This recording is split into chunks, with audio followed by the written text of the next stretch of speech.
दोस्तों, सीरियल पति ब्रह्मचारी की कहानी अब एक ऐसे मोड़ पर पहुंच चुकी है जहां हर पल एक नया धमाका होने वाला है। सबसे बड़ा खुलासा यह होने वाला है कि अवनी का मंगेतर कोई और नहीं बल्कि सूरज का पुराना और सबसे खतरनाक दुश्मन आईपीएस आकाश है।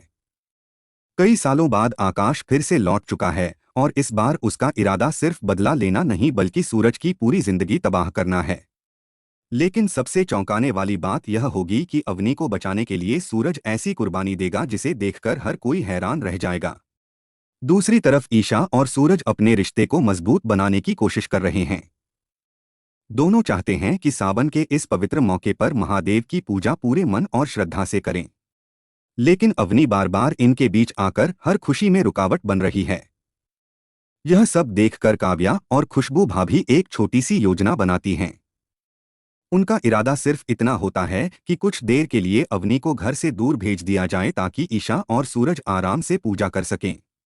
लेकिन उन्हें बिल्कुल भी अंदाजा नहीं होता कि उनका यही फैसला आगे चलकर सूरज के चरित्र पर एक बहुत बड़ा सवाल खड़ा कर देगा। काव्या चालाकी से अवनी के पास जाती है और उससे कहती है कि घर के मुख्य गेट के बाहर सूरज उसका इंतजार कर रहे हैं। वह चाहते हैं कि सावन की पूजा अवनी के साथ पूरी करें। यह सुनते ही अवनी खुशी से झूम उठती है। बिना कुछ सोचे समझे वह तुरंत घर से बाहर निकल जाती है। लेकिन उसे क्या पता कि घर की चौखट पार करते ही वह एक ऐसे जाल में फंसने वाली है जहां से निकलना आसान नहीं होगा। घर के बाहर पहले से ही एक शख्स घात लगाए बैठा होता है। उसने अपने चेहरे को बड़ी सी शॉल से ढक रखा है ताकि कोई उसे पहचान न सके। अवनी को लगता है कि यह सूरज हैं जो सबसे छिपकर उससे मिलने आए हैं। लेकिन असलियत इससे बिल्कुल अलग होती है। वह शख्स और कोई नहीं बल्कि आईपीएस आकाश होता है। वही आकाश जिसकी कभी अवनी से सगाई तय हुई थी। एक समय ऐसा था जब अवनी आदित्य से प्यार करती थी। लेकिन उसके परिवार ने उसकी शादी आकाश से तय कर दी थी। दोनों की सगाई भी हो चुकी थी। अब इतने समय बाद आकाश की वापसी सिर्फ एक इत्तेफाक नहीं बल्कि एक सोची समझी साजिश है। वह जानता है कि अगर अवनी को जरा सी भी चोट पहुंचती है तो पूरा इल्जाम सूरज पर आएगा। यही वजह है कि उसने अवनी को अपने जाल में फंसाने की पूरी तैयारी कर रखी है।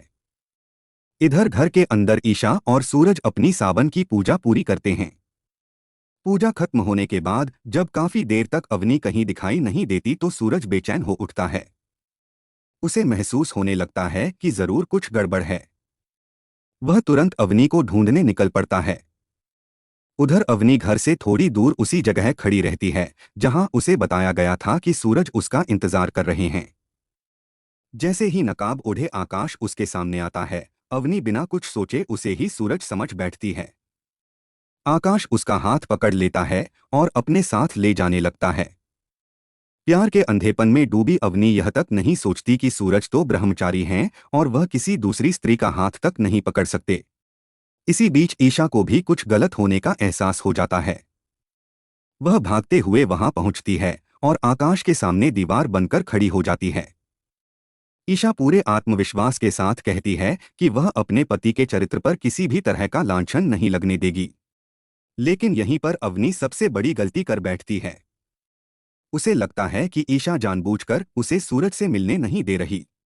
गुस्से और गलतफहमी में वह ईशा की बातों पर विश्वास करने के बजाय आकाश का साथ देने लगती है। आकाश इसी मौके का फायदा उठाता है और अवनी को अपने साथ लेकर वहां से निकल जाता है। जब तक सूरज वहां पहुंचता है तब तक बहुत देर हो चुकी होती है। अब सूरज के सामने दो बड़ी चुनौतियां हैं। पहली, अवनी को आकाश के चंगुल से सुरक्षित बाहर निकालना और दूसरी, अपने ऊपर लगने वाले नए आरोपों से खुद को बचाना। आने वाले एपिसोड में देखने को मिलेगा कि सूरज अपनी जान की परवाह किए बिना आकाश का सामना करेगा। वह हर हाल में अवनी को बचाने की कोशिश करेगा, चाहे इसके लिए उसे अपनी जिंदगी ही क्यों न दांव पर लगानी पड़े। क्या सूरज समय रहते अवनी को बचा पाएगा? क्या आकाश का बदला पूरा होगा? और क्या ईशा का विश्वास एक बार फिर सूरज की सबसे बड़ी ताकत बनेगा? इन सभी सवालों के जवाब आने वाले एपिसोड में मिलने वाले हैं। दोस्तों, अगर कहानी में आगे चलकर अवनी की शादी आकाश से हो जाती है तो इस ट्विस्ट पर आपकी क्या राय होगी? हमें कमेंट करके जरूर बताइए।